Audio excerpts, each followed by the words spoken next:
All right, all right, all right. PITW with Ahaya.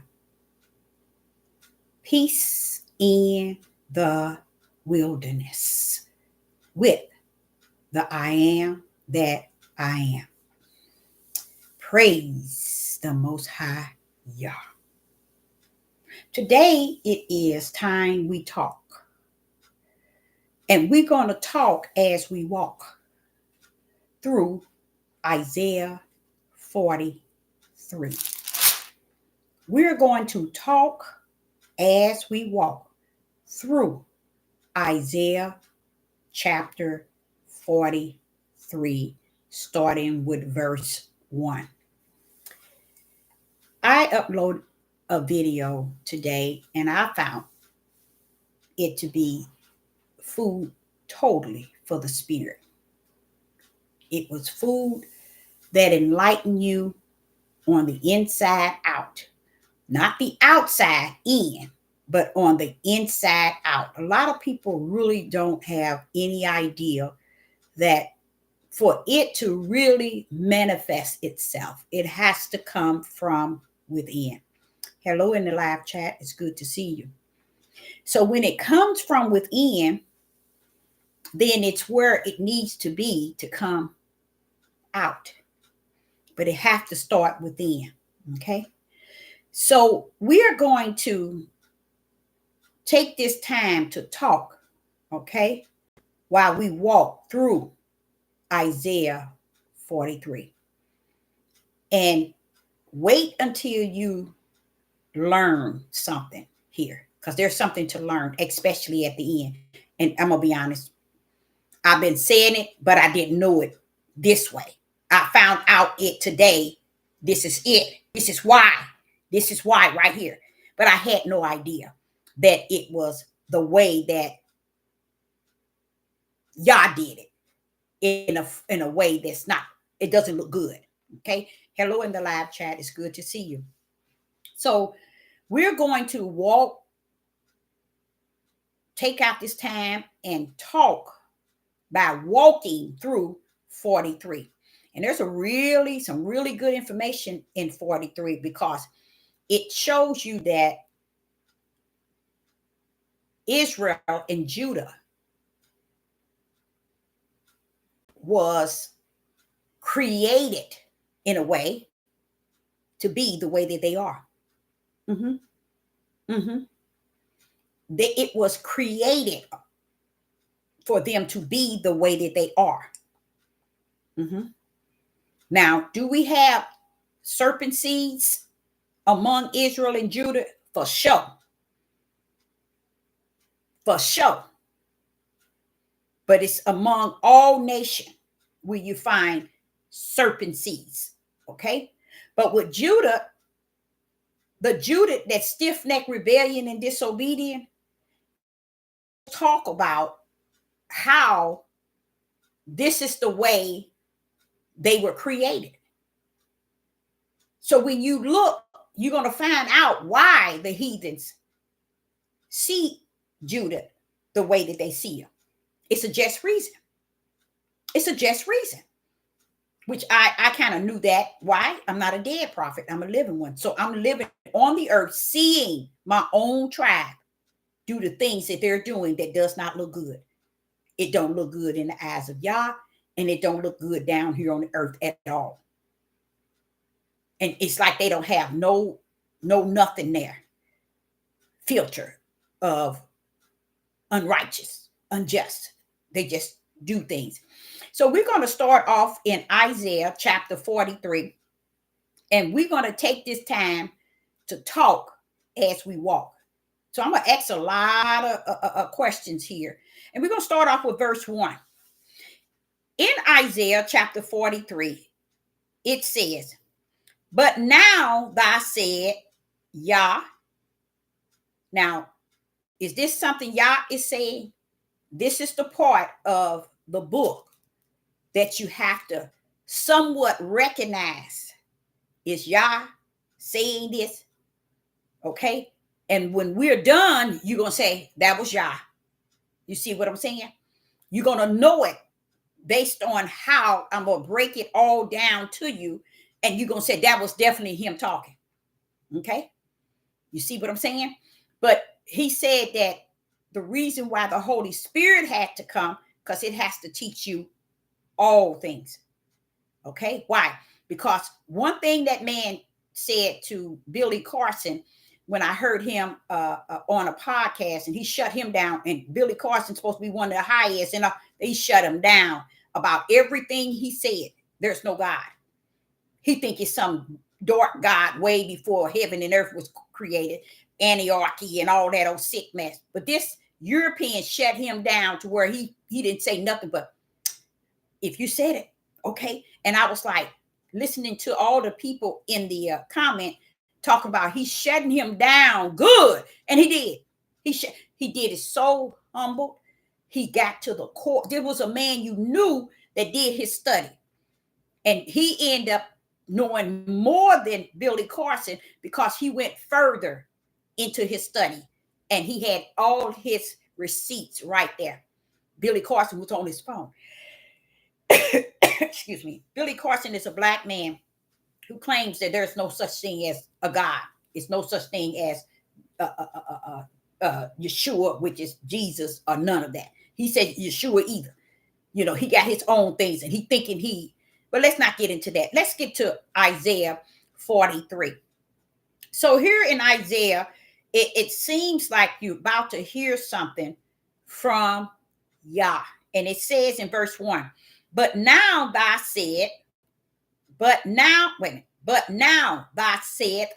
said Yah, the creator of thee.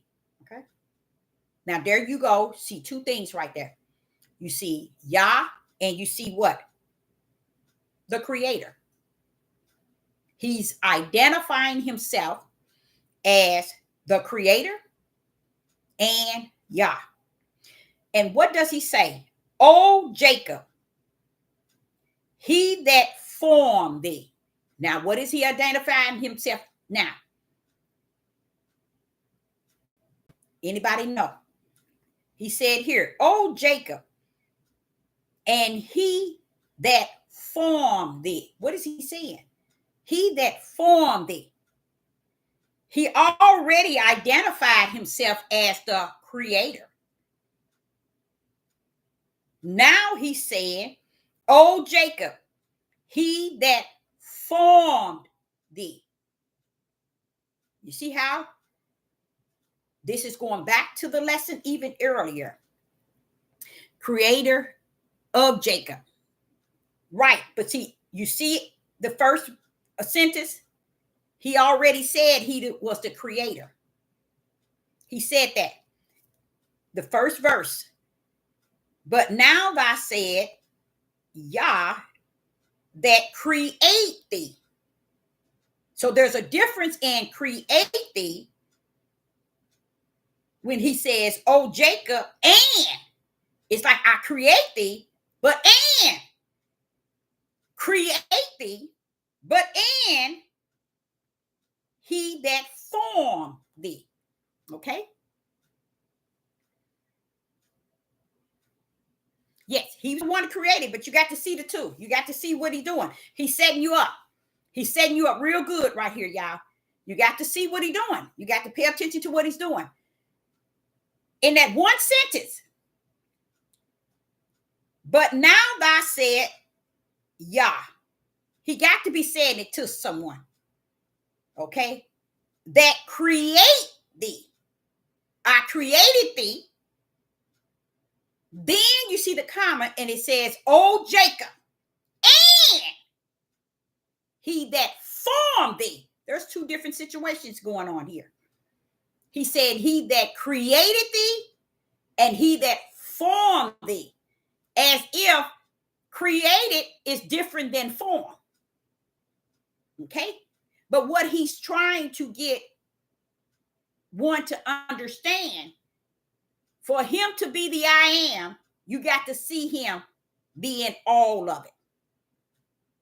So here he says, now listen to what he said. O Jacob, and he that formed thee. O Israel, fear not. I have redeemed thee. Now there you go. There go 3. So y'all got to see what he's rolling up doing. He's rolling up identifying himself in all kind of ways. The first one was, I created thee. He could create them before the foundation of the world, but he formed them before they were in the mother's belly. You see? So created, he's saying one thing, and then when you see the word and, that I formed thee. You see? So whatever it is, it has to do with created, is different than form. Listen to what he said.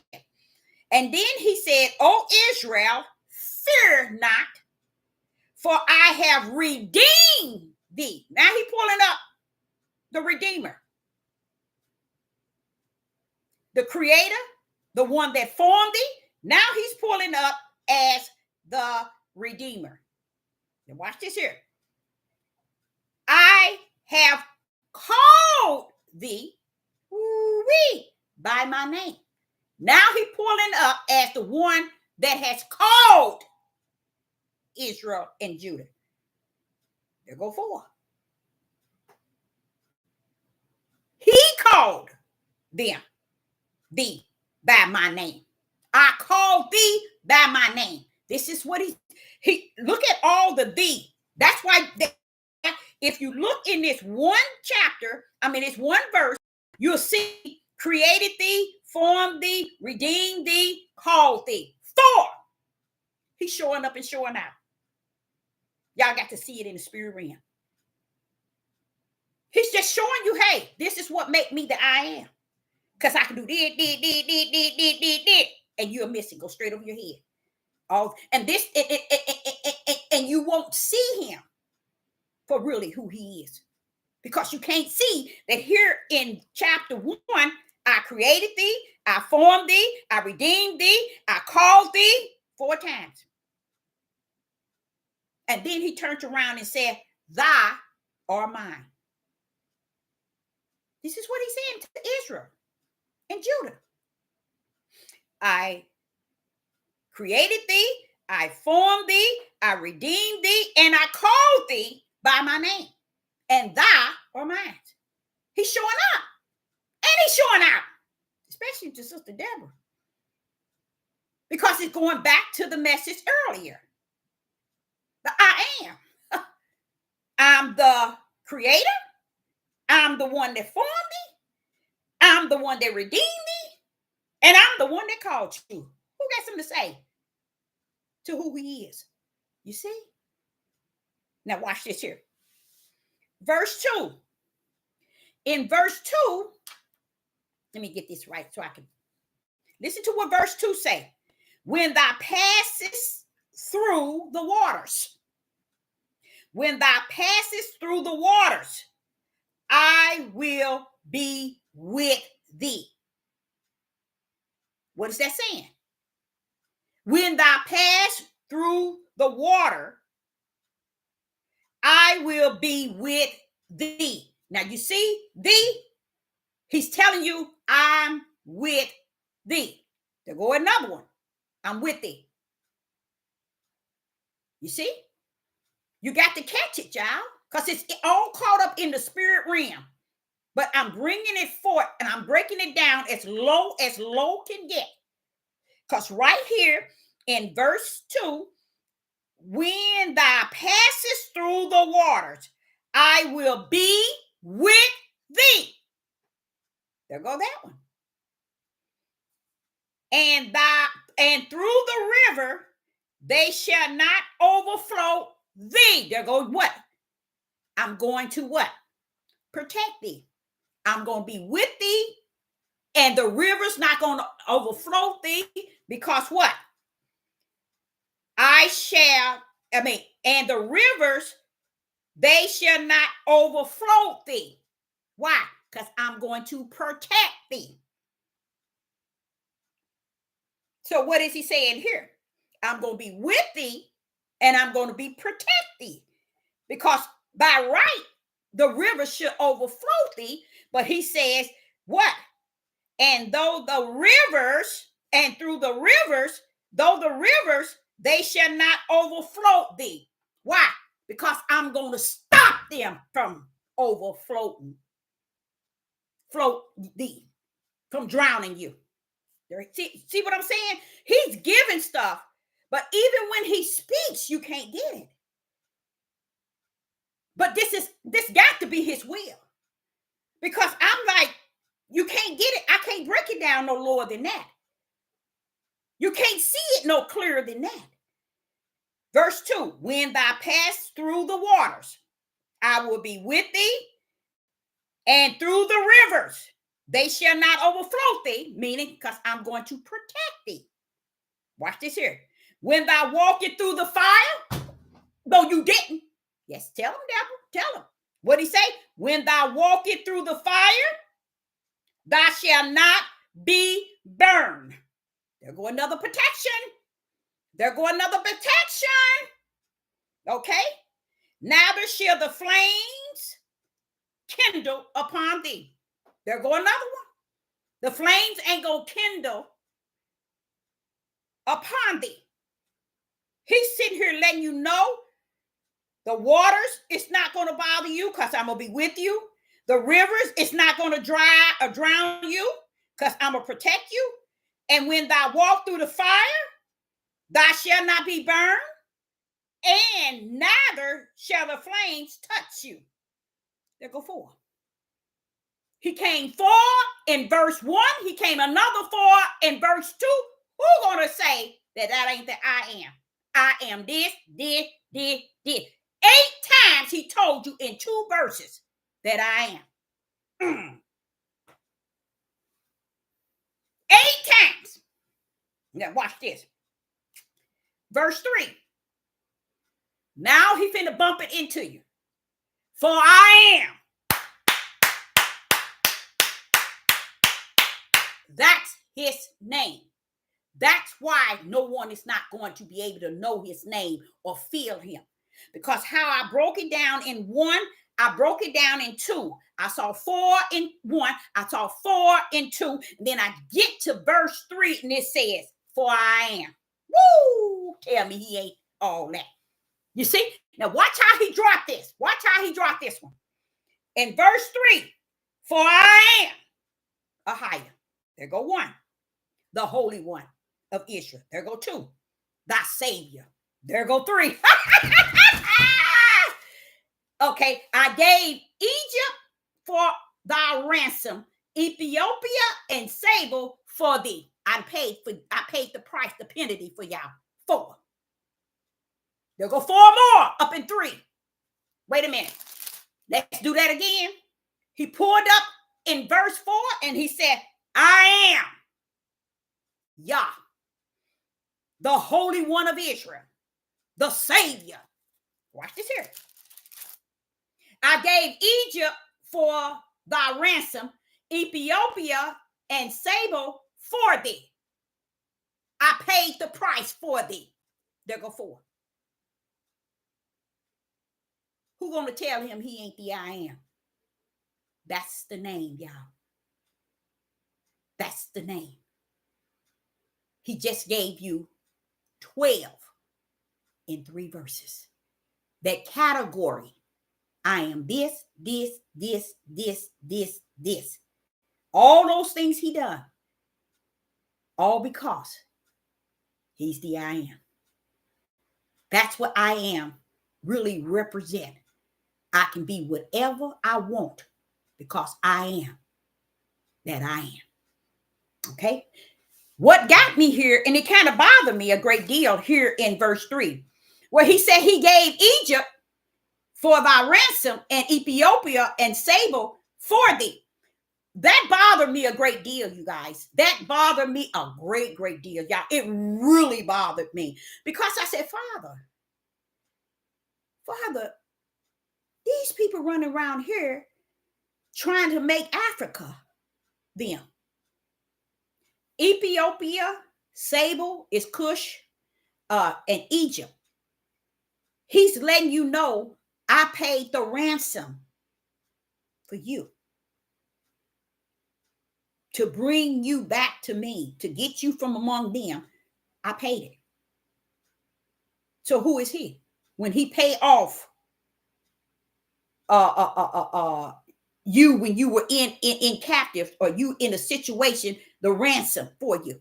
Those 3 continents or country, he paid to get you out of there. Not like money and materialistic thing. He's speaking of you worth what he trade them for you. He paid the ransom. That's verse 3, which it held 4 things as well. Why you say that, Deborah? Let's go back again. Verse 3. I am Yah. That's 1. I am the Holy One of Israel. That's 2. I am thy Savior. That's 3. He's the holy, he's the Savior. And I gave for thy ransom Ethiopia and Saba for thee. So you see, he's letting you know, for you, I did that. For you, Israel and Judah, I did that. For you did I do that. And you can't even see him. You can't see him because that's why you can't give him the glory and the honor and the praise. Because you never saw him. You never saw him going. You ain't seen him coming. You don't know where he at. You just run. Now, I didn't like that because I'm so sick of these Pan-Africa and all these people of Judah don't know, and always adding all these different African to who they are and don't even understand. He paid they also think Ethiopia is part of us. We are on all 4 corners, and just because we in America don't mean that's us. You know, that don't mean America is us. Just because he got Israel and Judah in Ethiopia don't mean Ethiopia is our bloodline. I mean, our spiritual bloodline, neither. I don't get why people figured if you melanated, we gonna just put all of us in the same basket. No, you can't, because he didn't do it. Egypt was mixed with Ham. It was mixed with they were Africans and mixed with Ham. Ethiopia and Saba is Cush. Saba is Cush, and Ethiopia is another race, but they're not us.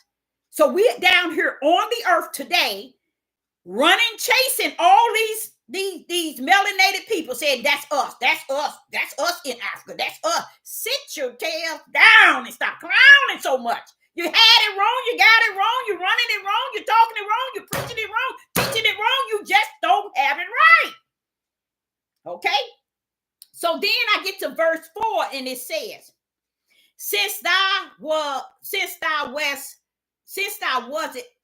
it precious in my sight, since thou was precious in my sight, thou hast been honorable, and I have gave thee. Now there he is. He's a give and gave. Therefore will I give every man for thee. There it again. Give every man for thee. When he take on you back to his bosom, he's letting you know, I give them anything for you. There go that give. Look, y'all just look at what it's saying. It's saying it right here. Verse 4, since thou was precious in my sight, thou hast been honorable, and I have gave thee. There go one. He's a give and gave. Now watch this here. Therefore will I give every man for thee. I will pay for you. Not in the sense of wealth, but spiritual. You worth me paid, giving a man for thee. I want to say that so y'all can get it. Honorable, I have given gave thee. Therefore will I give a man for thee. I will pay for you, Israel and Judah. So I will give a man for you. men for you. He's just like saying if somebody put us in captivity and he would give a man anything to bring us back to him. He's showing us who he is as the I am, y'all. I have given man for you. I have paid Ethiopia and Egypt and Sable for you. I paid that penalty. I paid that ransom for you. Because I can do that. He's sitting here showing you. Therefore, I will give man for thee and people for thy life. And people for thy life. That means that the breath of life itself, he will give people for your life. Huh. He's talking to Israel and Judah. The thing about it that confuses me, they don't hear you, Father. It is nothing, but it's just like almost like I told you. That's what the struggle is. You know who he is. You know what he's capable of doing. You know his spirit and truth. You know his ruach. You know his light. But why do you have to live on the earth in the midst of darkness and only be here to know it? That's a long suffering and endurance in itself. So even here in verse 4, he's telling you things that he has done. Okay. And it shows you him in a way of saying that I give and gave for thee. Therefore will I give man for thee. I will give anything for you. Then he turned around and said, and the people for their life. I would do anything for you. That's who I am. I am. Okay. When you get to 5, he says, fear not though. He's still trying to convince them that, hey, I am the I am. I'm all this and some, but you don't have to fear me. I am that I am. But don't fear me. Don't fear me, baby. Don't fear me because I'm all that. Don't fear me because I'm all that. I'm just trying to let y'all know who I am. I am. I am who I am. Okay. Now then in verse 5, it says, fear not. Don't y'all fear. Don't fear him. What did he say? For I am with thee. There you go. Pulling up. He's sitting here telling you in verse 4 all the things that he will do for you. Because he is the I am. So don't fear me. Don't fear me though. I am with thee. That same one that's doing all these things is the I am. And guess what? I'm with you. Now this is what. I will bring thy seed from the east. Woo-wee. I will bring thy seed from the east. Okay? Listen to what he said. Don't fear me, for I am. That told you right there, y'all. Don't fear me, for I am. Why would somebody fear you? Because I am. Wait a minute, Father. Can we say that again? Why would it say in verse 5, fear not, for I am with thee? Why would they want to fear you if you're with them? Because they cuckoo clocked. They cuckoo clocked like that. And he said, for I am. Check who I am. So don't fear me because I am. Okay. Then he turned around and told you what?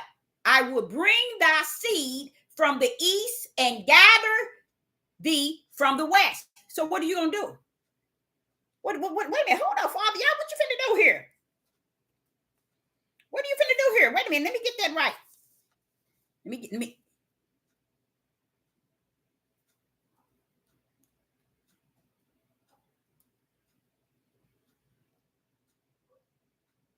Okay. He's going to bring, he said he's going to, in verse 5, fear not, for I am with thee. Why would we fear him if he's with us? Does that make any sense? Why would we fear Yah if he's with us. Because we cuckoo clock like that. Our clock is cook and we cook clock. So he said, I am with thee. I will bring thy seed from the east and gather thee from the west. Wait a minute. What you about to do now? I am, Deborah. I am going to bring the seed from east and west. Ooh, who gonna do that? I am. Ooh, Father, y'all.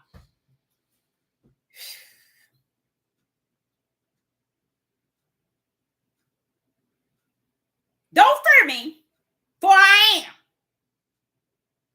Then he began to tell you who he is. I will bring thy seed from the east and gather thee from the west. Who's doing that? I am. The one he told you not to fear. Because I am. Okay? So verse 6 says, I will say to the north, give up. And I say to the south, keep not back. Bring my sons from afar and my daughters from the ends of the earth. He's calling what? A charge. Woo-wee. He's charging them. And you know how he's charging them? He's charging them big time. He's charging them by the word. He's charging them by the word. Just listen to him. Just listen to him. Verse 6. I will say, north, give up. South, keep not back. Bring my sons from far and my daughters from every end of the earth. He didn't charge the whole earth. Y'all. Just because he's the I am, he's charged south, north, and the four corners. Bring what belongs to me. And then what did he say? Give it up. Keep not back. He's charging them by his word. He's charging them by his word. Look. What obey one that is speaking the word and know that it is the word being spoken?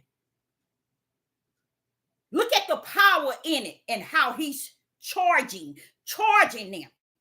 In a sense, you better listen to it. Listen to what he say. I will say to the north. Wait a minute. Do y'all know what the north look like? Come on now, y'all. Make it make sense. He's talking to the world. He's charging the world in I am name. I will say to the north, give up. What you mean? Wait a minute. Hold on, Father. Y'all, what you mean give up? They better give it up give it up, I said. And to the south, you better not keep none of them back either. I wish you would. You better not keep them back. And then he says, bring my sons and my daughters from every end of the world, of the earth. Right then, I am, in verse 5, called the order on the whole world through word. He called the order straight through by a charge. He like when you over in Israel, when he restored it, I'm like saying, you sound like you mad. He's restoring Mount Zion, and you should hear how he's talking to it. It's like, wait a minute, are you mad? He restored it with the power of his word. He's telling the trees to get up right now. I'm bringing mine home. Bring fruit here. Bring trees here. He's speaking it with all the power that rests in him. And the earth started bringing up what he spoke. Why? Because he is the I am. I can be anything I want to be. Everything answer to me. Okay. Thank you, Father. Yeah, I got it out finally. and all you have to do is say, he's telling them, he said, bring my daughters from the ends of the earth. Who doing that? Wait a minute, hold up. Why is it telling you that I am? It's bringing its charge. Because Yah is sending the message in this day. That's his name. I am. They're you subject to be able to use I am to bring down power. The reason why you don't see the power of Yah on the earth, because they think they got the name, they think they got it from A to Z, and they ain't got a wretch behind. They just playing this thing. But Sister Deborah bringing to you all the fact that the I am is his name. That's the name we should know him on the earth, is I am. In Hebrew, Ahaya, Ahaya. So when Moses asked him, well, okay, if they're going to ask me, who am I to say this sin? I am. Well, what do you mean, Deborah? You see all that he's doing, didn't you? Do you not see what's going on in Isaiah chapter 43? He calling all them shots in the name of I am. We didn't see him. We refuse to see him. We reject seeing him to be the I am. But if you ever think about it, when you add I am to a creator, there's no end. You can add your name to I am, and there's going to be an end real quick, because you can't be everything. But when you deal with Yah, there's no end. So it makes sense. You see, he is the power. He is the Ruach HaKodesh. He is the son of Yah. He can speak on behalf of Yeshua. Remember in Matthew chapter 10? And I think 33 and 34? Yeshua started talking, and all of a sudden I am said, I am come and I sin. Another example, in Genesis, when he was telling, Genesis chapter, I think, 24, 23, one of those where Jacob was getting ready to die. Jacob told his son, y'all, come on here so I can tell you what's going to befall you. Did y'all know they didn't come? Who came on the scene? Who came on the scene? I knew who he came on the scene, because when I'm taught in the wilderness, I be asking all kind of questions. Wait a minute, somebody on the scene. Who is that? He said, that's me, Deborah. I wouldn't have known had not I asked. But he intended for me to know when he come on the scene. So he pulled up because Jacob's son refused. They see him die. They ain't going to want to hear what's going to befall them in the latter days. So he pulled up. Y'all pulled up, sons of Jacob. Come before. What did he say? Let me get it. Let me show you that. I just want to give you a clip of how. Let me see if I can find that. I bet it's in my. Oh, yes, I got this is my new Bible, so I don't have it. But yeah, go to where 49. Watch this here. This is what I was trying to say to y'all. This is a part of who I am is as well. Watch this here. Genesis chapter 49 and verse 1.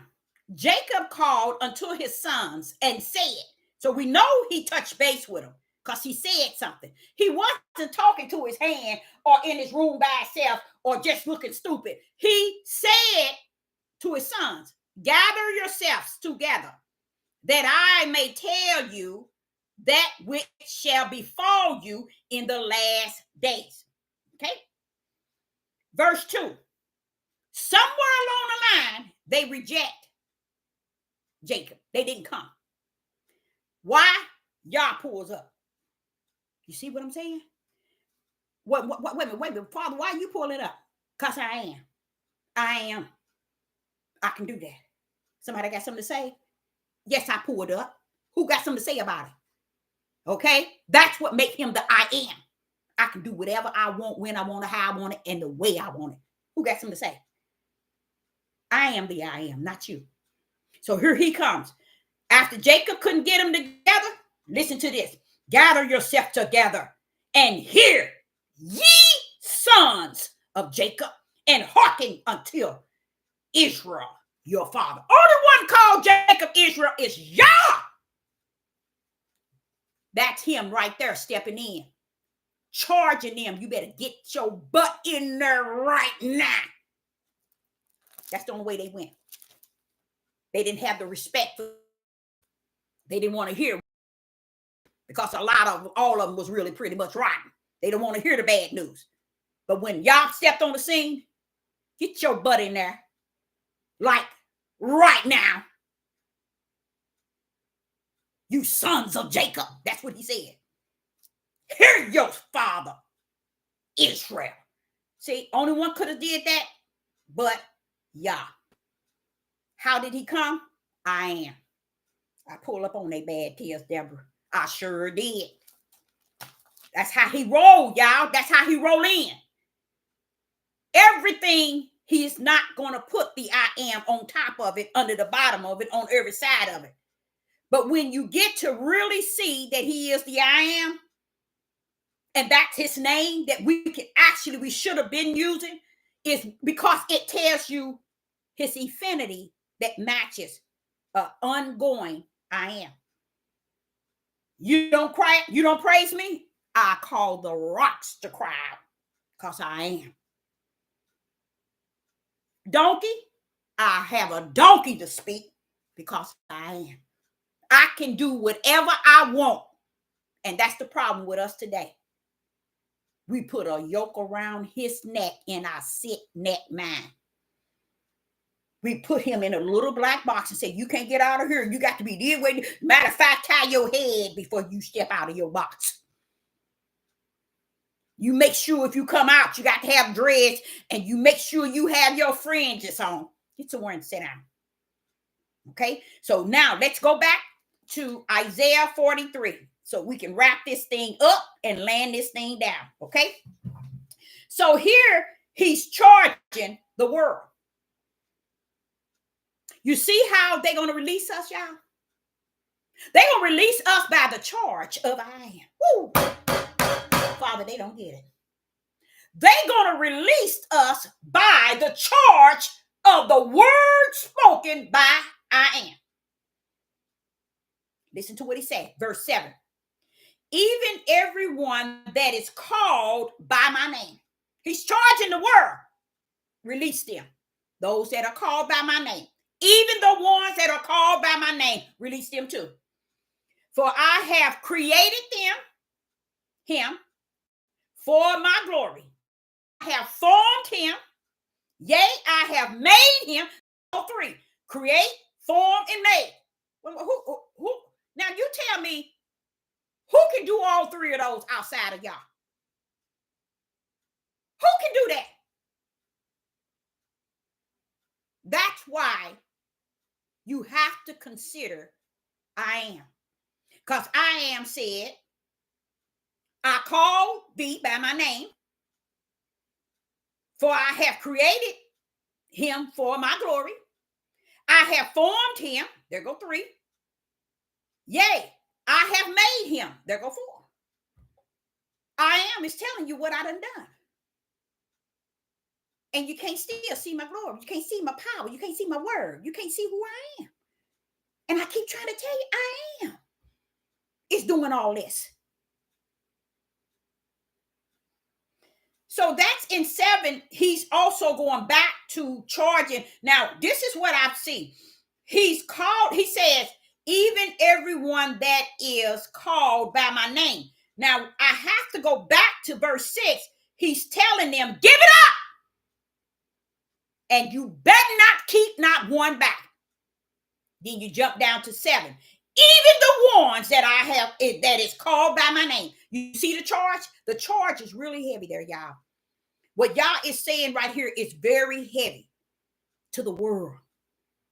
You see how the power of that word? You see? And that's what he's using. Speaking it. That's the power of the word. And the word is the power, and the power is the word. He's speaking it. He's sitting here telling them and give them up.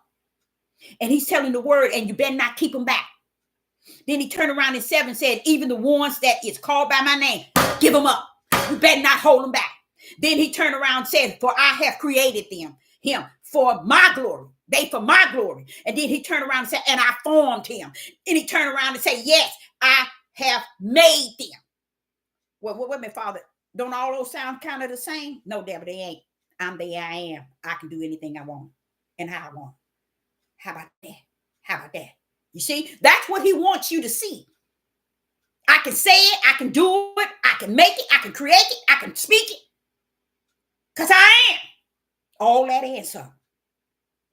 Okay? So when you get to verse 8 and see in verse 7, he gave you a heavy load. He gave you called.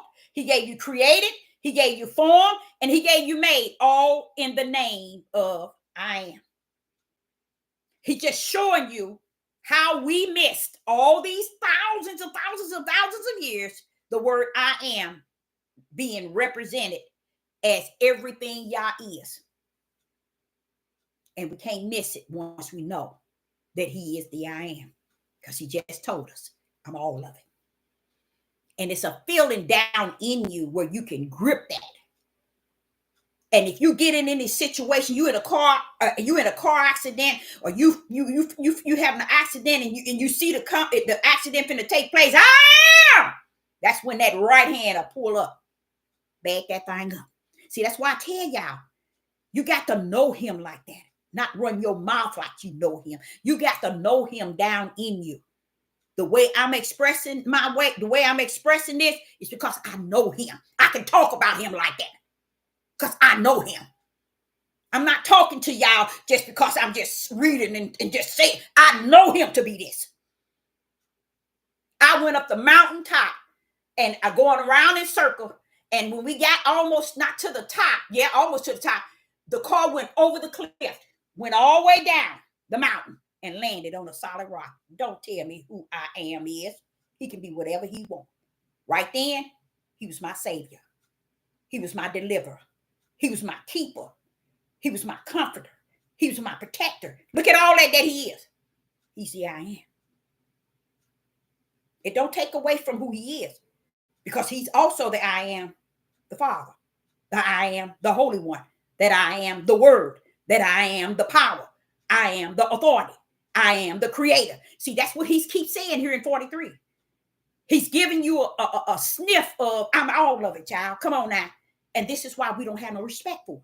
Because we want to put them in a little black box and say, you can't be this unless you got to come out with your fringes on. You got to wrap your head if you're going to come out, Yeshua. You said stupid stuff, not Yeshua, the I am. You can't come out. You got to make sure you the way we say you are. You got to stay in that box. And that's where people have them, in the box of their sick mind. So here in verse 8, Isaiah chapter 43 and verse 8. Here we go again. Listen to what he said. Bring forth the blind. And I'm like, this is a good one for me, y'all, because I'm going to break this all the way down so y'all get it. Notice he's giving a charge. The charge that I am is giving don't require an answer. It's just to do it. Do what I say. When you hear the charge, get to it. What he say? Give it up. And you better not hold it back. In verse 6. So when you get to verse 8, he says, bring forth the blind people that have eyes, and the deaf that have ears. You know what he's talking about? I don't care if they don't know me or not. I don't care if they can't see me, they can't hear me. I want them. Bring them. That's what this is saying. So there are going to be people who are going to be blind in the spirit, who are going to be deaf and cannot hear Yah. He's charging the world. Bring them on here.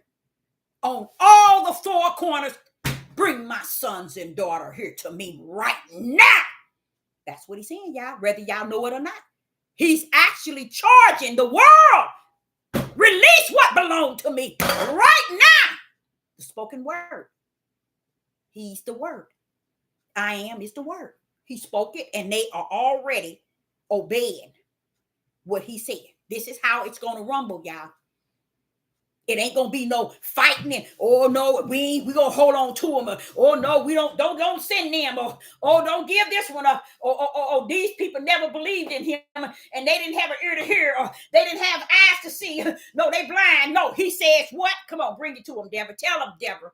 Verse 8, bring forth the blind people that have eyes. They can see natural, but spiritual, they have no sight. Bring forth the deaf. They have ears, but they can't hear me spiritual. They minds. Bring them to me on the four corners. I want them, I want them, I want them. Give me what's mine right now. That's the mighty charge that Yah has for us getting up out of here. That's it. The I am is going to rally because it is all that and some.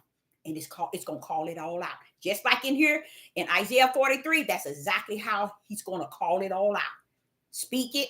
Why? The word, because I am is the word. He's going to speak it. And the charge going to go out to the world, and the world going to release everything belong to Yah. Because I am spoken it, and it shall be. Now watch this here. He's telling you that the blind, verse 8, bring forth the blind people that have eyes. He's trying to show you in the flesh they have eyes, but in the spirit they cannot see. And then let me make sure I get that verse out on now. Then he said, and the deaf. And he said, wait a minute. He said they have natural ears that can hear, but they can't hear in the spirit. They're deaf in the spirit, like they blind in the spirit. But he's telling them, I don't care. Bring them on to me. Release them. From the east, from the west, from the north, from the south, and you better not hold nobody back. That's the mighty charge of the I am. You have any situation in your life, try pulling up what I am and see what it does for you. How about that? How about that? And then give your testimony. You see what I'm saying? Because in the end days, knowledge work to be increased. Knowledge is going to be increased so that we understand the knowledge that's increased is going to override the knowledge of the world. You see right now, everybody on that AI, everybody getting the latest phone, the latest technology, all this here, robots and all of that. Look how our mindset is stuck on all of that, and would buy that mess and would entertain that mess and would use that mess. But when Yah say, I'm going to pull up with knowledge, we don't even have the sense to understand that spiritual knowledge. Pull up. Okay, so now when you get to verse 9, let me back myself up here. When you get to verse 9, it says, let all the nations be gathered together. Now you see how he calling it? Who's calling that out? I am. He's calling the nations, y'all. Who's doing that? I am. Go back to Isaiah 43 and start from the first on down. I am is ruling this stuff, y'all. That's where it's at. That's where it's being. Now watch this here. Verse 9, let all the nations be gathered together, and let the people be assembled. Who among them can be declared this, and show us former things? Let them bring forth their witness, that they may be justified, or let them hear and say, it is true. Letting the world know, the nations, they're going to have to own it, baby. They're going to have to own up to everything I am. It's going to charge them to release. And at the end of verse 9, it said, it is true. You got a witness? You're going to justify? You're going to say something? You got something to say? He said, let all the nations be gathered together. Y'all got something to say? I know you didn't. You better not have nothing to say. Just do what I tell you. And then at the end of it, what does it say? It is true. Now watch what he about to pull up now. So in verse 10, he say, ye are my witness, said Yah, and my servant, whom I have chosen, that ye may know, which is knowledge. Know is knowledge. And believe me and understand that I am he. Woo! Praise the mighty Yah. Praise the mighty Yah. You nailed that one, Father Yah. You know you nailed that. Just, I'm going to go over it one more time. I like how he summed that, though. I like how it was summed, because it's showing you the power in I am. Watch what he says. Ye are my witness, said Yah. When I read 10, I applied it to me. Okay, I put it wholehearted on my heart. He said, you are my witness, said Yah, and my servant who I have chosen. Okay, that ye may know me, knowledge, and believe. There go two. Believe me and understand that I am he. And that's who Deborah is. I understand. That's what it says. I am he. I am he. I am he. Before me there was no Yah formed, neither shall there be after me. But what did he want you to understand? Look where it said, and understand. Look at that. And all you're getting, you get understanding. Understanding is the Holy Spirit. It comes to give you understanding of all things. Now watch this here. And he turned around in verse 10 and said, and understand, Deborah, that I am he.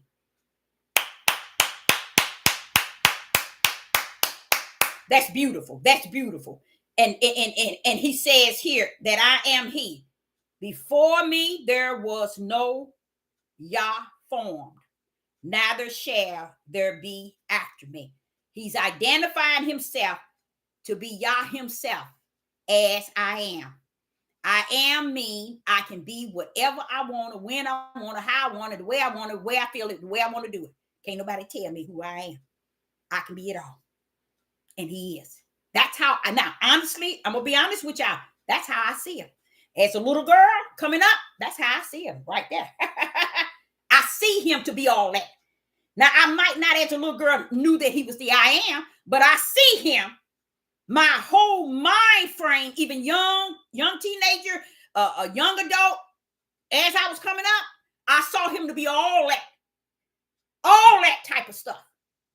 So here in Isaiah 43, it's a spiritual thing that carry a lot of spiritual power, identifying I am. I always knew there was something with the I am. It's just something about that I am, y'all. And I've been telling y'all that.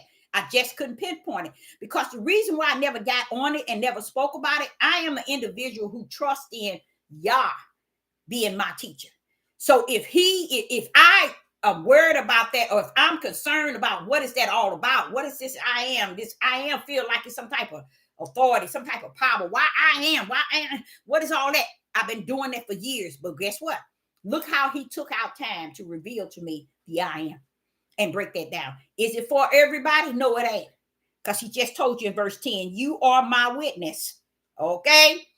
Whom said Yah, and my servant. Are you my witness? You my servant, whom I've chosen. I've chosen that ye may know. There go knowledge and believe. There go believe and there go understanding that I. And watch verse 10. Witness, you are my witness. You are my servant. You are my chosen one. You have the knowledge. You have the belief. You have the understanding that I am he. Don't everybody have that? He busted wide open the whole 43, letting you know that I am. But it's only for those who know that I am. That's beautiful. That's beautiful. So when you get to verse 11, it says, even I am Yah, and beside me there is no Savior. Beside me there is no Savior. Then when you see that, you see where it says Savior. When you get to verse 3, it says, for I am Yah, the Holy One of Israel, thy Savior. So you see, but he called himself I am. You see? So once you really get the I am, then you're going to understand it. Individual who don't understand what I'm talking about, it's just not meant for you to understand, because it's too much power in it. Because people so into walking in darkness, they couldn't see the light if it's in front of them. If it's about to hit them with a car, they still wouldn't see it. That's how people are grouped in living a certain way, where they got a barrier up where they can't really feel that thing. Because I try to figure out with Most High Yah, and that's why I thank him for the lane that he has given me to run in, because he'll quickly say, get in your lane. That means you can't handle the fact that you know that they ain't gonna get it. So get in your lane. Don't worry about it. You got it. You see? So you got a lane to run in where you know that you got endurance, long suffering. You know, you got truth, you got the light, you got spirit and truth, you got the ruach, you got the power, you got the word, you got it all in that lane. So you can come out and speak outside the lane, but you know that you got a lane to run back in when it seems like, you know, you just can't get. It's not meant, Deborah. Because even in verse 10, he said, ye are my witness, said Yah, my servant, of whom I chosen and made known, which is knowledge, belief, understanding. You got it, Deborah, that I am he. What does it mean? All of those things is him. Who what? Made me his witness. Who made me chosen. Who gave me the knowledge. Who gave me the belief. Who gave me the understanding. Who did it? I am. I am he who did that, Deborah. I am he who did that. So when you get to verse 11, it says, I am Yah. And beside me, there is no Savior. Okay. Then you go down here to verse 12. It says, I have declared and have saved. I have shown when there was no strange gods among you. Now there he go again. I have declared. I have saved. I have shown when there was no God among you, there ye are my witness. Now listen to what he said. My witness, said Yah. Look at where it says, said Yah, that I am. That I am Yah too. You see how he put I am in front of Yah?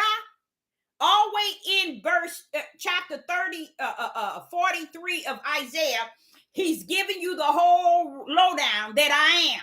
Carries all finity of who Yah is. He pulls up and be the I am. He said in verse 12, I declare, there you go. I saved, there you go. I have shown, there you go. And there was no stranger among you. Therefore ye are my witness. Okay, he made you his witness. Said Yah. That said Yah. So the word said something. That I am Yah too. Verse 12 broke that down to show you that I am Yah. So you see how you can run around here, you can hide, you can duck, you can make it this, you can say whatever you want, you can run, you can do whatever you want. He's still the I am. And here it shows you dead right in your face in Isaiah 43, even this verse here. I am Yah. Because he's all of it. He's Elohim. I am Elohim. I am the beginning. I am the end. I am Alpha. I am Omega, which is the beginning and the end. He's anything and everything. When you learn him to be all that, then you know him. But when you don't know him to be the I am, you don't know him. Because I am represent infinity when it comes down to Yah being who he is. Okay? Try getting a piece of paper, category your tail. See how far you get on the line. Oh, you might be a mother, a daughter, a sister, an aunt, a cousin, a friend, a co-worker. But when you finish, you're gonna run out of you ain't gonna have too much more to say about yourself. But with Yah, not only are he titled everything because he is the I am, but he got everything that ever been created in his hand. So therefore, there's no end. He is the I am. Okay. So, and I like that. Look at 12, y'all. Just look at 12. He called all these things. I have declared, I have saved, I have shown, and there was no strange God among you. Therefore, ye are my witness, said the Lord, but said Yah, that I am Yah as well. So, verse 13, yea, therefore the day was, I am he. Woo, wait a minute, I got to get that one. Which one is that? That's 13. Oh, I didn't get there. I didn't. Look at verse 13. Ye, before the day I am. What does that tell y'all? Let me see who can get that one in the live chat. Nobody know, do they? They don't even know what he's talking about, do they? He said in Isaiah chapter 43 and verse 13, yea, before the day was.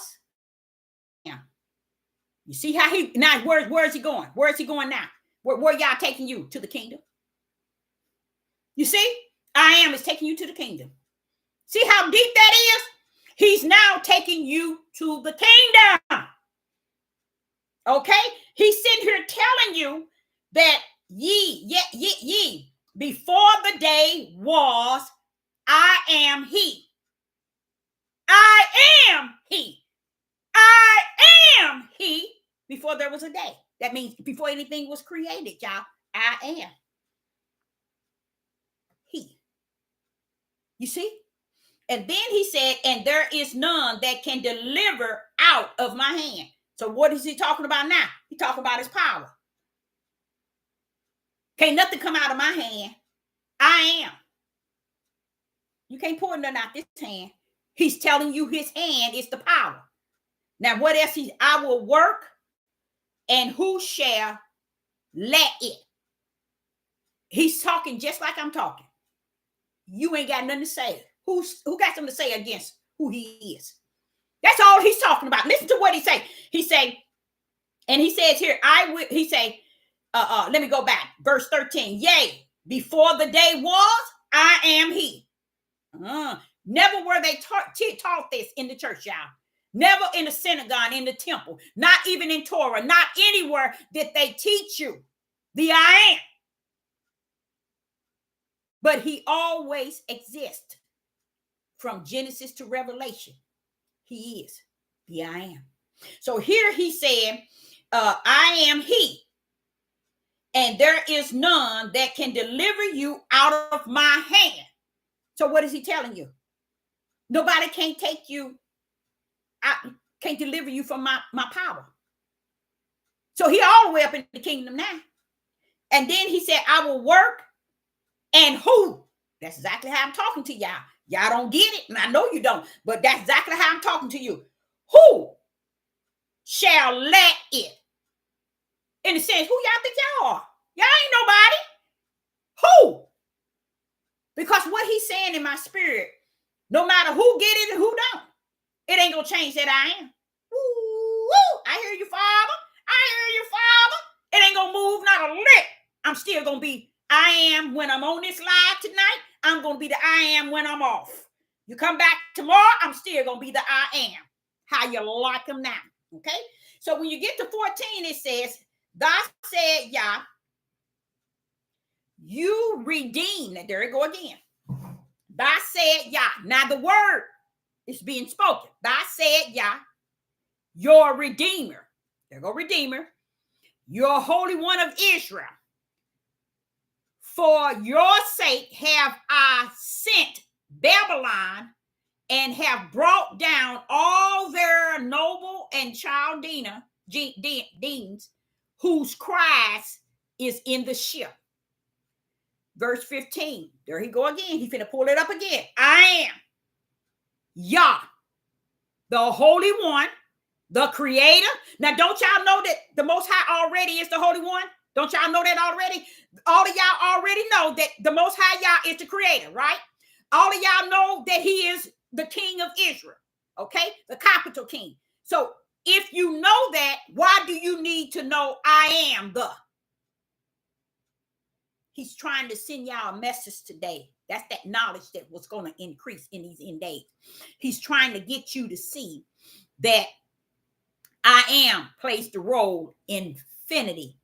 That's why we have not been able to really use the power that we was invested in us once we received the Holy Spirit, because we don't believe that I am covers it all.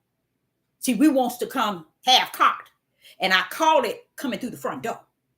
You remember, I don't know if y'all might not remember this. When I first got on YouTube, I always used to be on here howling because I could not understand why can the men come through the front door.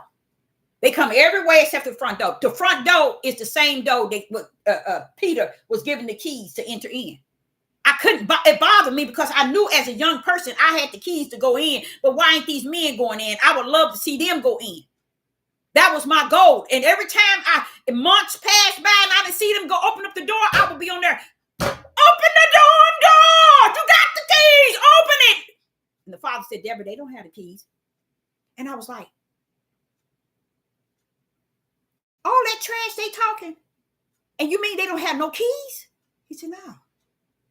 They just can't have no keys unless I give it to them. I shut my YouTube down. I shut that bad boy down. I did it several times and never came back. One time I didn't come back for a whole year. You know why? Because in my mind, if people don't want spirit and truth, they don't want the truth of the spiritual realm, you just like you talking to a brick wall. But you have to have a mindset. That's the part that he said, he that endured unto the end. That's what Yeshua did. He endured, not saying a word, but to come down and do the mission and endure it. Long suffering.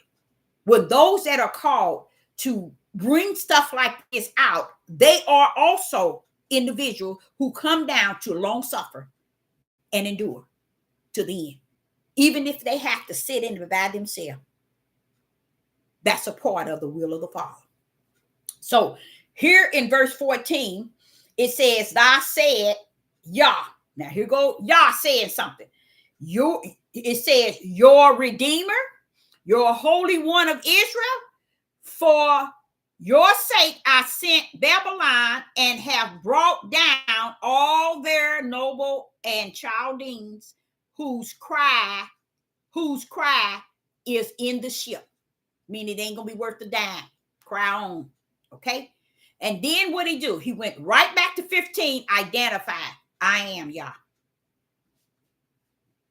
See, he keep telling us that I am is Yah. He's trying to tell us that y'all better check. But if you don't, it's okay. I think that the endurance and the judgment and the wrath of Yah is going to pour out on all of us, and we all going to be tried by it. So I don't think it's going to be a good time for us. I really don't. And I'm just giving you the food for the spirit and spirit and truth so that you can be able to have something to endure and long suffer this thing out. You see what I'm saying? Because you're going to need it. Because the way these people are teaching on this platform and breaking things down, it just doesn't make any sense. None of it is. And it's like everybody like it that way. They don't want to know truth. Now, let's dig into that because I got a mystery for y'all. And I might just skip over this here. After this verse, I'm going to skip over this and I'm going to go to where I want to go, which I learned something today, even in 43. And I'm going to sum it up with that, okay? But I want to show y'all something that was revealed to me that I did not know. I call it. Now, don't get me wrong. I call it. But I didn't know the power that was invested from the kingdom against it. So let me go through. Let me just go through. This is really good. 43. It's telling you. He's telling you how you're going to go through the fire and you're going to go through this. And then he started telling you, I am. It's going to be there all the time. So this is almost like saying, you all, the journey up out of here. Guess who? Who's going to be leading us? The I am. See what I'm talking about? That's really, as you continue to read, you can know that the I am is what's going to lead you out of here, because you're going to need all that I am is. You see what I'm saying? You're going to need all that I am is when he coming out, because he's going to go right into that protection, that guide, that leader, and bringing you through and keeping you and going through the wilderness, going through the river. It says you're going through the desert, you're going through the fields where the beast is at. Who's going to keep you? It's talking about I am. You see? So you see how important it might not have been important for them to know back in Torah or know today. I mean, say thousands of years ago or hundreds of years, but it's important today to respect the idea that the Most High infinity is locked in I am. Okay? Because if you go to Most High, it'll normally tell you he's the creator, he's the power, he's the word, and he's the spirit. Bam. You see what I'm saying? That's what it would take you to. But with the I am, there's no limit. he can say you all the way over the world 1,000,000 times. That's what the I am can do. Even though he's the Father. You see? But when they breaking down the Father, it's the Father, the Holy Spirit, the Word, and the power. Okay? The power is consists of the right hand of who the Father is. But when it come down to I am, there's no end to who Yah is. That's what he's trying to say. And on that journey, it's telling you that on that journey, I am going to be doing this for you, this for you, this for you, this for you, keeping this away from you and keeping this away from you, bringing you here to there. So why wouldn't we want to know that we're going to go out of here with the I am? So I'm just going to end this one here.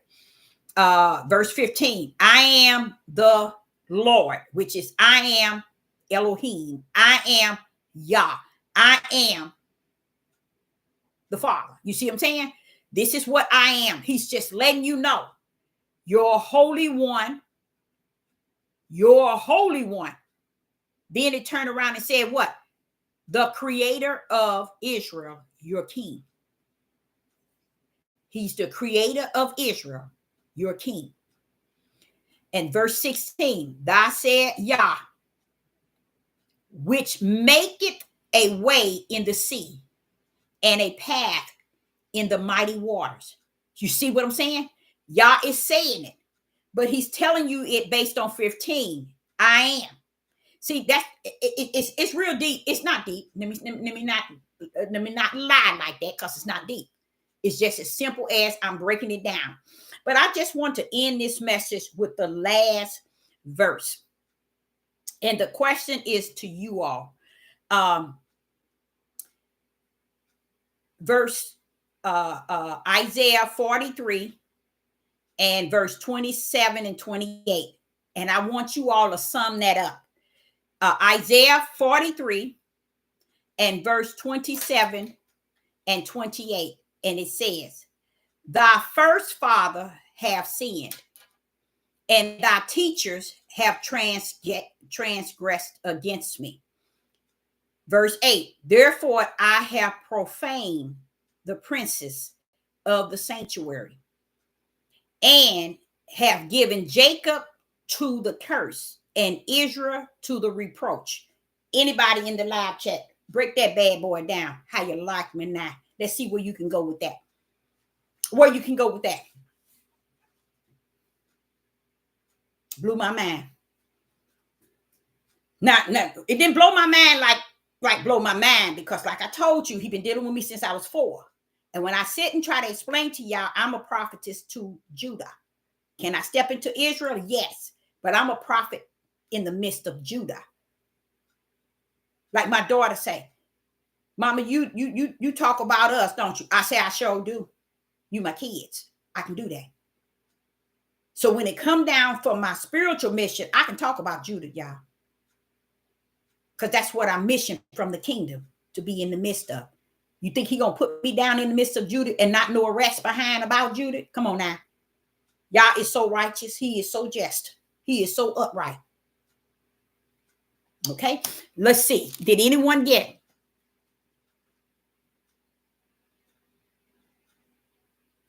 Okay, right. He's talking about the forefathers in their sin.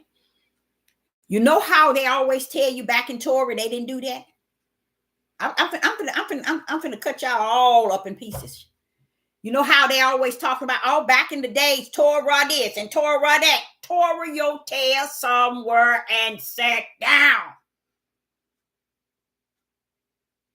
The truth of the matter is, it did speak of the fathers.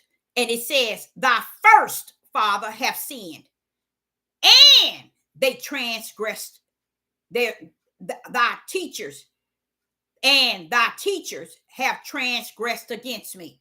So I have pleaded with not pleaded. I tried so many times to get y'all to understand today is a product of yesterday. Okay.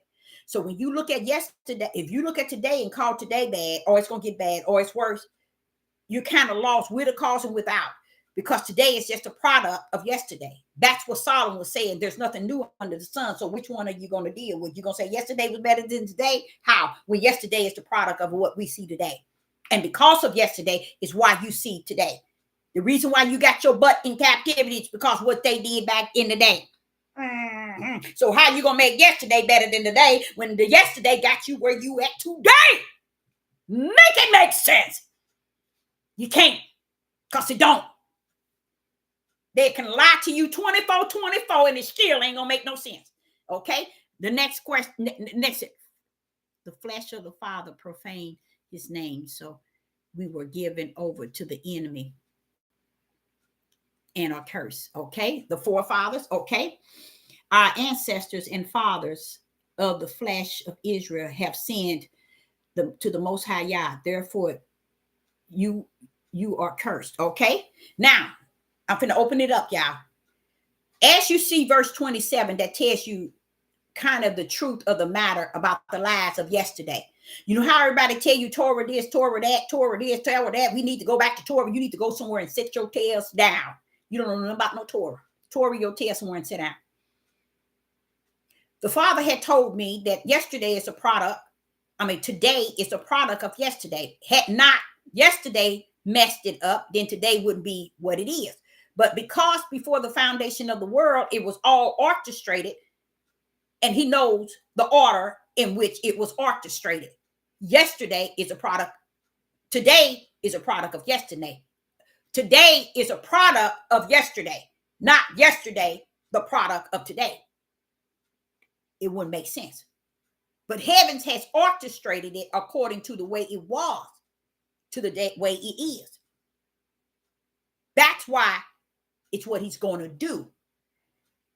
In the beginning, he set it up, that which was from the kingdom, that which is in the old, and that which shall be in the days to come.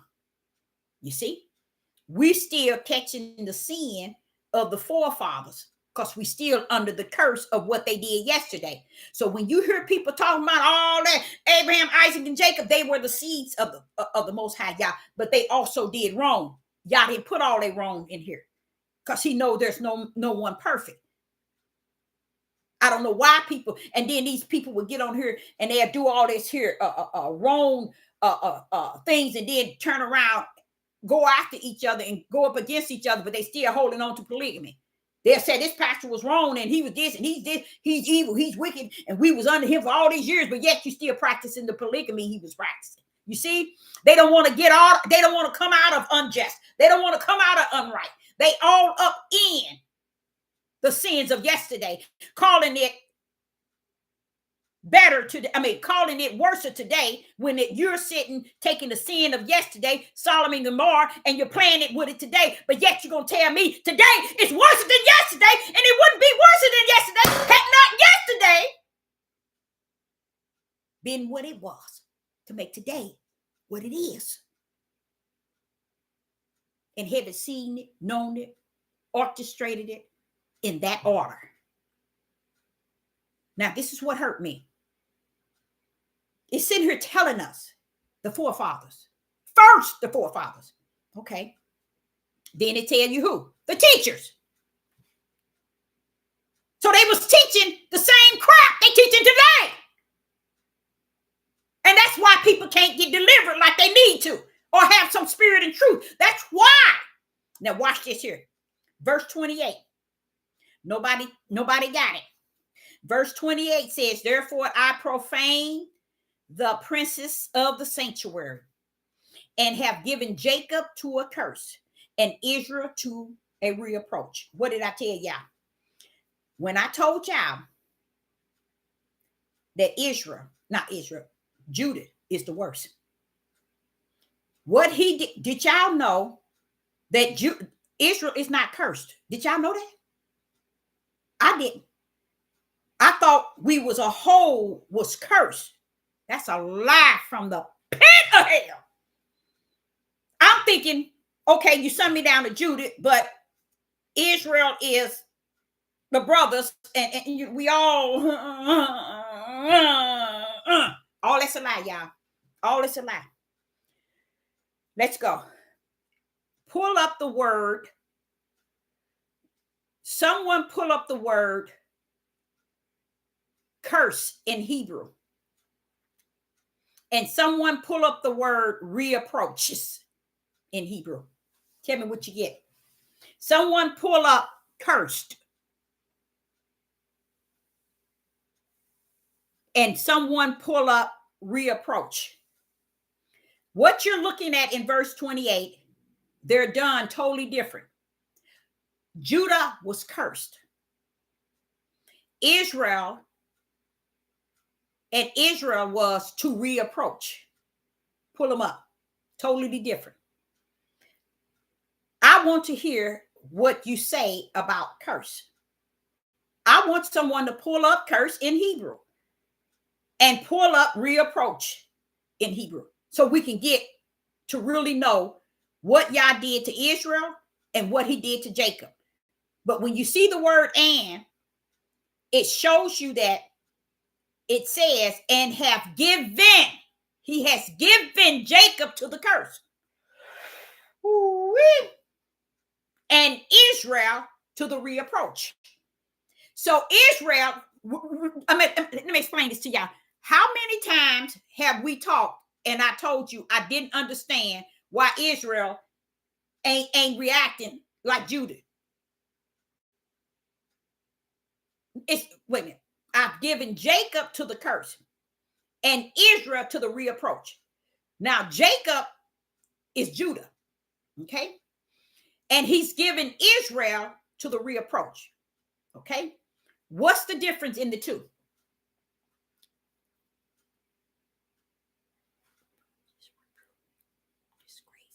Okay, now which one is disgrace?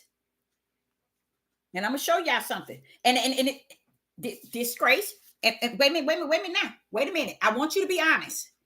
I want you to go back into Hebrew and get the meaning of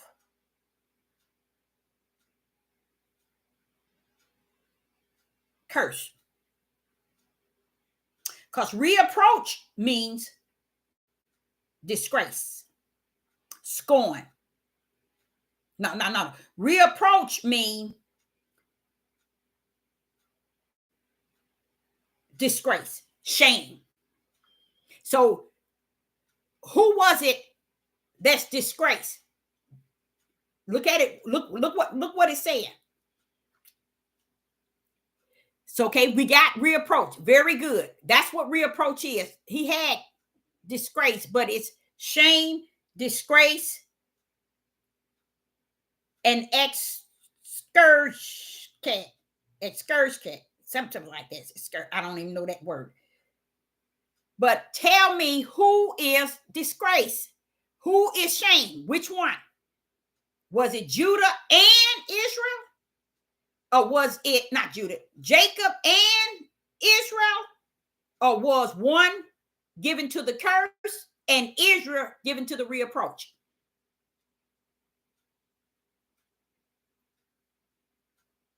Okay, it's saying it's people.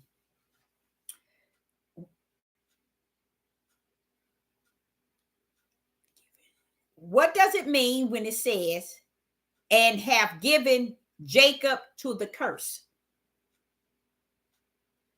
What does that mean?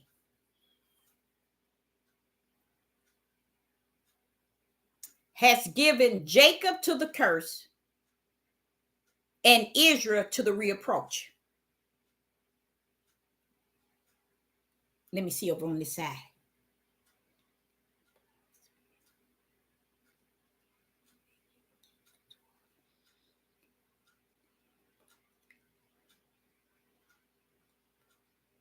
Cursed. Okay. Cursed.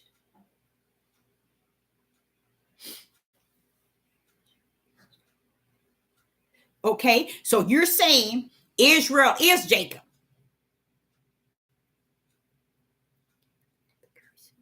Okay, so you're saying both are given to the curse, even though it says one is given to the curse and Israel is given to the reapproach. When you look up the words reapproach and you look up the curse are two different directions. So how did Jacob to the curse and Israel to the reapproach? I'm trying to get somebody to break that. Would you say it all bad? No, it's not, baby. No, it's not. No, it's not. Because you can't. One thing I noticed, you can't seem to get no one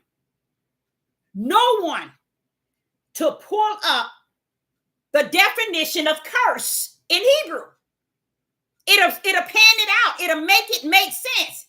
And I just can't seem, and I've said it I don't know how many times. I cannot seem. We got disgrace and we got shame for reapproach. For reapproach, we got Jacob curse. I mean, not Jacob curse. For reapproach, that means shame and disgrace. What we're looking for now is curse. Because if you really look at what this is saying, it is dividing two different situations. You know, sometimes he called Jacob, sometimes he called Judah, and then he called. Let me see where is it at. Let me show you what I mean. Let me see where it's at. Let me show you exactly what I mean. Isaiah 3. Exactly. Let me show you what I mean when he called him out. Okay. Now, okay. Let's go. Let's go there. Now, when you go to Isaiah chapter 3, when you go to Isaiah chapter 3 and verse 8, okay? Pay attention to this. When you go to Isaiah chapter 3 and verse 8, it reads, For Jerusalem is ruined, and Judah is falling, because their tongue and their doing are against Yah to provoke the eye of his glory. Here he's talking about Jerusalem as if Jerusalem is Israel. It's ruined. He could be saying Jerusalem as a place, but why only Judah is falling and not Israel? I don't know if I'm making any sense. So what I believe is,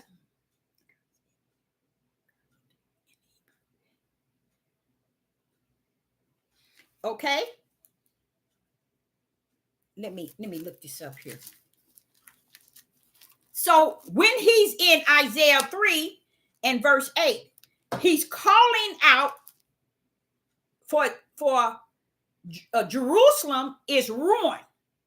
So let's say if that's the land, and Judah is falling. So why is Judah falling? And Jerusalem, we know they ruined, the land is ruined. So who is Jerusalem? You will see him separating Judah from Israel in many things. He'll separate Israel from Judah.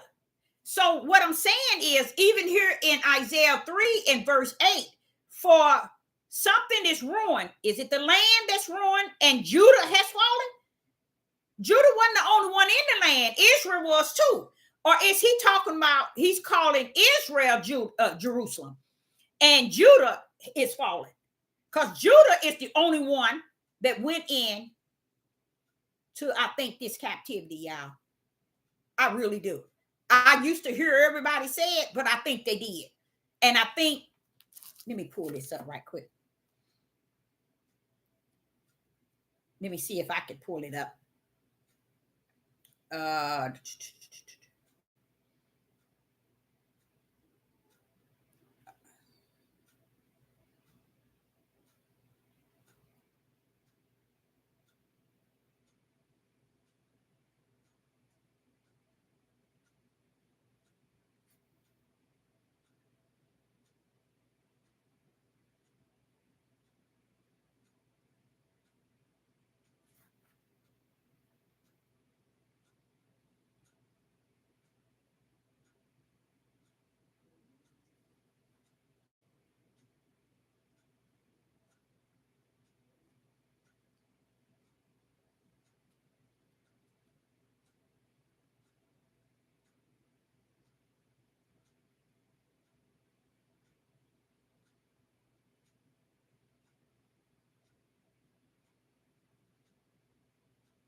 So what I'm getting here, it's saying, let's go for, let me get it right. Okay, let's go where we at.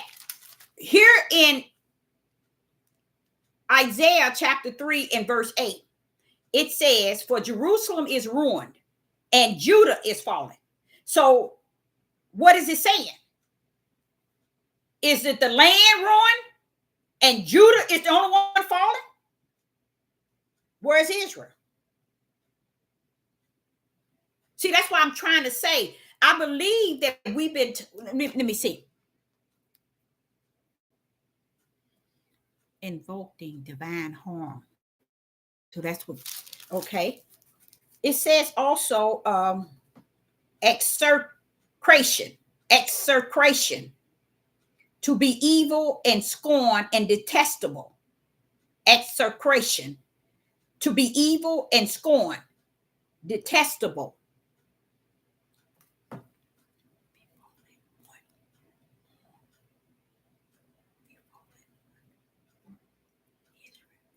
So which one is it? See, that's what I'm trying to say. Okay, we're saying Israel and Jacob are the same. So are we saying that when they place Israel and Jacob in here, even though it's saying something totally different, the problem what I have is Israel is not suffering what Jacob is suffering. I don't know if people really get that. That's why Israel is not moaning like Jacob. Not Jacob, like Judah. I'm trying to, Israel and Jacob, you're right. You might be right. Israel and Jacob is the same. Okay. But somewhere along the line, when they divided them up as one this and one that, they put Jacob instead of Judah. Because it's actually saying in Isaiah chapter 43 and verse 24, it's saying two situations. And if Jacob is Israel and Israel is Jacob, why is it saying and have given Jacob to curse and Israel to the reproach? Why? As if y'all don't see the, I know y'all can't help but see the division. If Jacob and Israel is the same, then why was Israel to reapproach? Jacob was given to the curse and Israel to the reapproach. That's the way I'm seeing it. Maybe it was supposed to be Judah to the curse and Israel to the reapproach. Okay? Because once you look up the curse itself, it was said to be detestable. It's to be, detestable, evil, and scorn. You see? And reapproach was shame and disgrace. You see? So what I can't seem to understand, and I know it's more to it, and I guess that's what I need to do. I need to go back and actually focus on. See, even when you get in here, even at chapter 44, it says, yet now hear, O Jacob, my servants, and Israel, whom I have chosen. You see, it's almost like he's speaking to two different entities. You see what I'm saying? I know it might not, and I'm trying to figure out, why did he divide the curse for Jacob and for Israel the reapproach if they the same? Why couldn't it have said, and Jacob and Israel is cursed and reapproach? It put an and to divide it as if it was separate. I don't know if y'all can see that or not. We know that Jacob is Israel and Israel is Jacob. But right here, where it's breaking it up, would put and as one for this one and one for that one. You see what I'm saying? Yeah, they separate them. Why? Just like in Isaiah chapter 3, it says Jerusalem is ruined and Jacob has fallen. if Jacob, not Judah, has fallen. So Judah fall, but Israel didn't. You see what I'm saying? It's maybe it's in the writing. I don't know.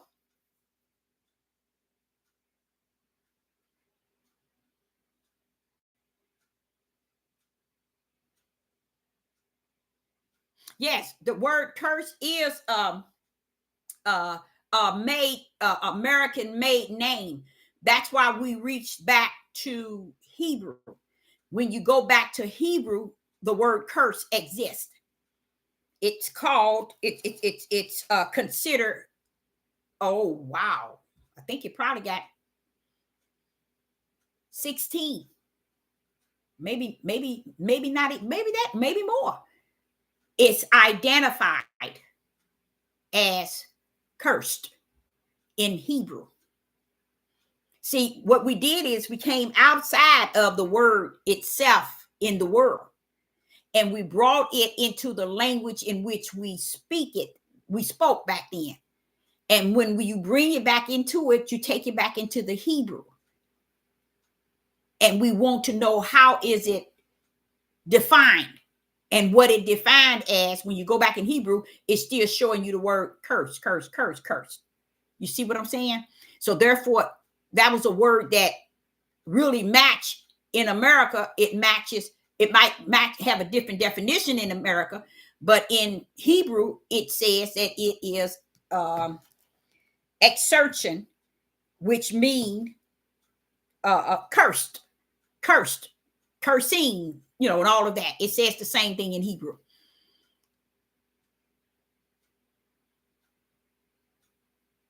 What you say? Maybe Jacob is the flesh seed and Israel is the spiritual seed. Okay.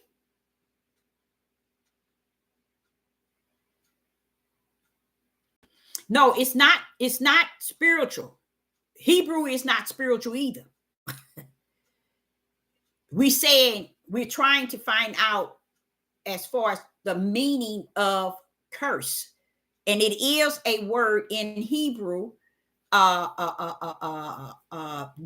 is called exertion. I think it's called. I'm trying to pronounce it, and it means cursed. Okay, so when you go there to Hebrew, you see all the definition of this word that is in Hebrew, and the definition of that word are curse, cursing, cursed. It speaks of still curse. Some words in Hebrew is the same, have the same meaning.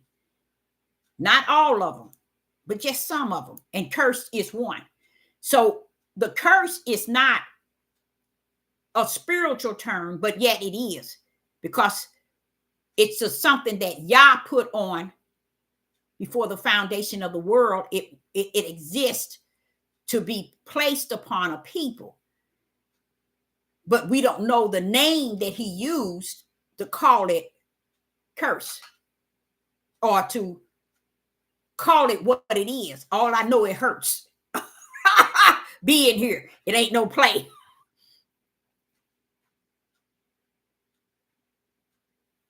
You keep saying it over and over and over. You saying the same thing over and over and over, and we're saying the same thing, but you're saying it over and over and over and over, over and over and over and over and over. The curse is what Yah put on. Okay? When take out the word curse and put whatever word that fits for you, and when you finish getting it to fit, it's still going to run up on the word curse.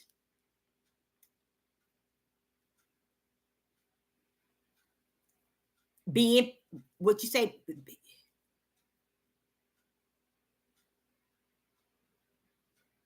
Okay. So when you see the Hebrew word curse, when you take the Hebrew word and you try to find it, it still means curse. You see what I'm saying? It's still what I'm saying. We can't get away from the word curse. Okay. Curse have many definitions. A lot of people said, you curse me out, or you it has many definitions in the English. But when you get into the Hebrew, not so much in the Hebrew and how it is pronounced in the Hebrew, but the definition of it in the Hebrew. Okay?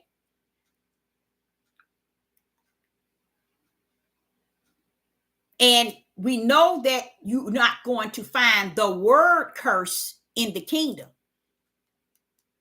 But there is something in the kingdom that category us to be cursed, because we are. If we take away curse, what name would you put? And how would you define it? So let's take away curse. Now define where we at and what's going on. How would you tell somebody like me that what we are going through, what is it called? Can somebody tell me? What is it called to where you can get a people that you brought to this land of their captive and they in captivity? He told Abraham, they're going to a land that they know not of, nor the language. We ain't gonna know nothing. So he know when we get over here, according for us to know something, we're gonna have to understand some language that we are in. You see? It ain't so much as that it's a world definition. If we don't have the kingdom definition of it, why are we here? What is and why are we here? And what is it for? And what is it called? And what do it feel like? It's no end to it. So you have to be able to cap it to say, okay, because this is actually what is actually happening is people are running and chasing around everything to get away from what is right in the center, which is truth. So we'll come up with all kind of ways to chase around it instead of facing the fact that, wait a minute, why are we here?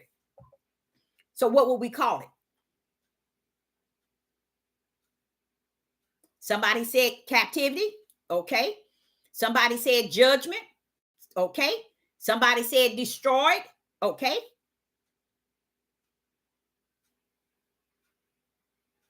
Because I'm sure you can look up captivity, judgment, and destroyed and see a different definition in Hebrew for what it was called back then. You see what I'm saying? So we have to find a common ground that says, okay, if curse was just a made up name, what should we say we in? If it's just a worldly name, but how are we going to be able to justify, clarify, and identify to anyone? And this is the same reason why 92%, I can't guarantee that's the number, don't understand that they are Judah, that they are Israel. Because you can't seem to just find or come to the core of what is what. You see? So if we're not cursed, what are we when we in here? Let's say somebody said captivity. Let's say somebody said judgment. Let's say somebody said destroy. When you look those up, it does not fit the situation we are in. Captivity don't mean a yoke around our neck. Look up captivity. It ain't gonna tell you a yoke around your neck.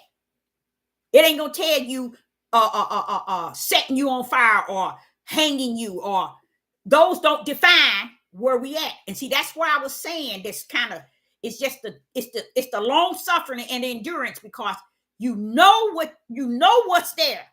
You can't break it down. You can't get it broken to where one can really see it. The reason why is the hole can be right in front of you and you're running around it saying, I don't see the hole. All because everybody got their own way of saying what is what. I just gave 28. If Israel is Jacob and Jacob is Israel, it split it up and given Jacob to the curse. Notice the word say to the Jacob to the curse, and Israel to the reapproach. So can it be an error not an error in wicked and evil smearing it up? Yes, they can. Because what I would have thought, Judah and Israel. But right here it says Jacob. If you say Jacob and Israel is the same, they are one of the same. They're the same. Then they are the same, but what is he saying? One is given Jacob to the curse. It's given to the curse. And Israel given to the reapproach. It's still separated and nobody can answer. Nobody can answer it. He come to set the captives free.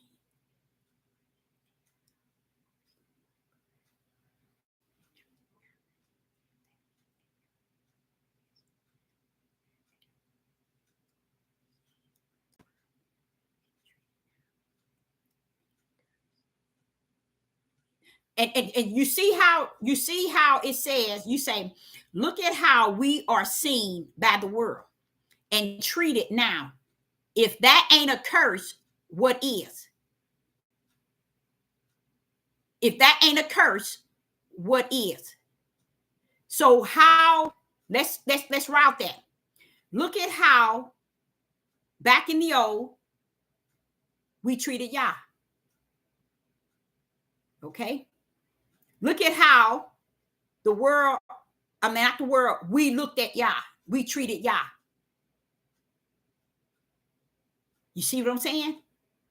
We can see our curse. We can see that someone doing something to us, but we cannot see what we done to the Creator.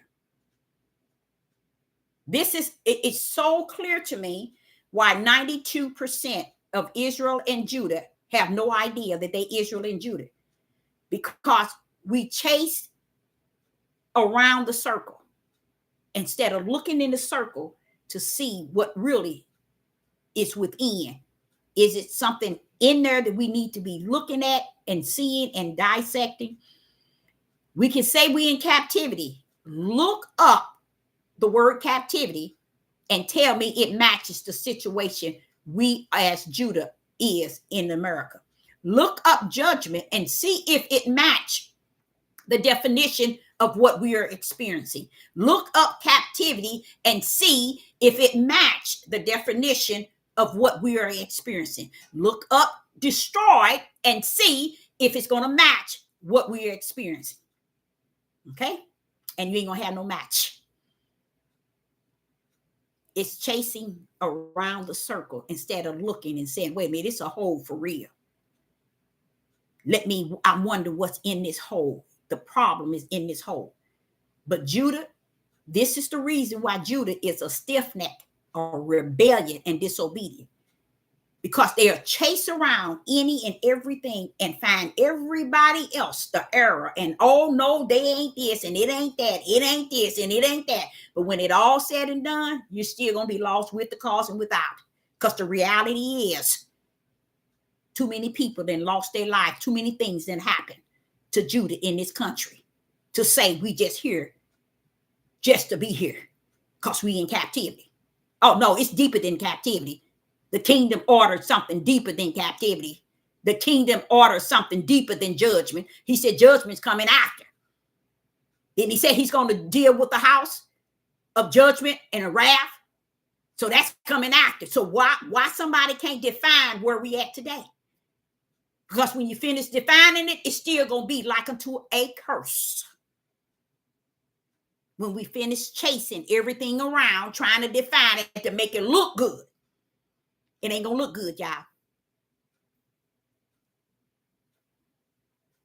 Yeah, you're right. Sin did. It plays the main, that's the main thing about it. That's it. And it told us that. So yeah, we didn't come here because he just decided to just throw us over here. He measured it based on how we never recognize him. And even this here, Isaiah 43, he said the same thing. If we would have kept on, you'll see where he said, you didn't even recognize me. You didn't, let me see. Well, he talks about it right in the same chapter, what we didn't do toward him. And that's why we end up here. It talks about it in the same chapter we was going over. That's the part I skipped. But if you keep reading, you'll see where he's talking about it. He's actually talking about what we have not done and the reason why we over here. You see? So I believe that we're not over here because the world put us over here. I definitely don't believe that. And I think where we're at is in captivity, but you got to define captivity because there's some actions taking place. There's some things going on. There's still things going on. And for us to just category captivity, it's got to be more than that. Why are we categorizing that? Because we chasing like the stiff neck, rebellion and disobedient people we were back then. We still trying to justify, clarify, and identify the truth of the matter. We some ugly people. And we did some ugly things. Not to say other people haven't, but y'all saw fit that we over here and not them. How about that? Okay. And then they gonna show up still in the kingdom. All nations gonna be in the kingdom. You see? So that's why I'm saying people really, it's more so trying to justify and clarify why things are the way it is, as if there's a good reason why. No, it's not. No, it's not. I would never tell anyone that it's something we done done and somebody bothered me. My ex-husband, everything he done, he always said somebody did it to him. All those years, somebody did it. Somebody else did it. Somebody did it. Why is it you just don't own that thing? That's the problem with Judah. Why you think? Did y'all ever think to look up stiff neck, rebellion, and disobedience? Oh, I forgot. That might not be the word. So that's what I'm saying. No matter what, it's always going to be a way out. And this is the same reason why 92%, and I can't really guarantee or say for sure that's how many, but just dealing with Judah, there's a large number, don't know nothing about Israel, don't know nothing about Judah. Okay? Don't know nothing about y'all. Don't know nothing about I am. Don't know nothing. So I am grateful that the Father has orchestrated everything from the kingdom. And the kingdom, it's where it's at.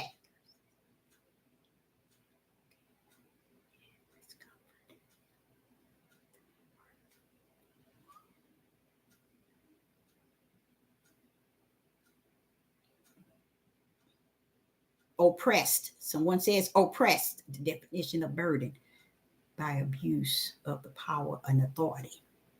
Okay. Okay. So when you finish, you can just look over. I still never did get the answer. So I guess I still have to wait and see what y'all say, because this threw me all the way off when it says it says, and have given Jacob to the curse and Israel to the reapproach. What I believe he's going to show me is how he can do that. The I am, how he can separate Jacob from Israel and Israel from Jacob, even though they're the same. You see what I'm saying? Somewhere along the line, I'm going to go and find out, because even in sometimes he called Israel and he don't call Judah. Could this have been an error?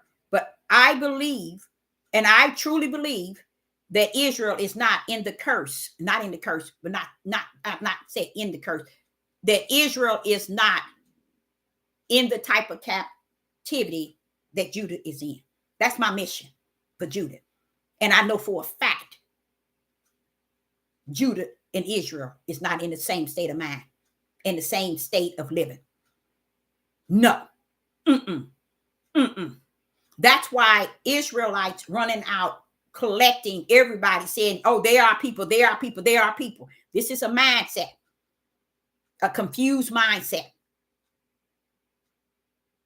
And we keep doing exactly what he said, never owning up.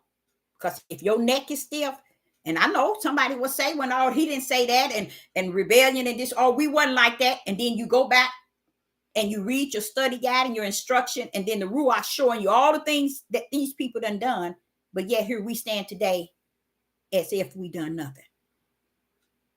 That's sad. Justify, trying to identify, trying to clarify. And Sister Deborah will be back. And I'm hoping that I'm going to get a word from Yah regarding why in 28 is it separating Jacob to the curse and Israel to the reapproach.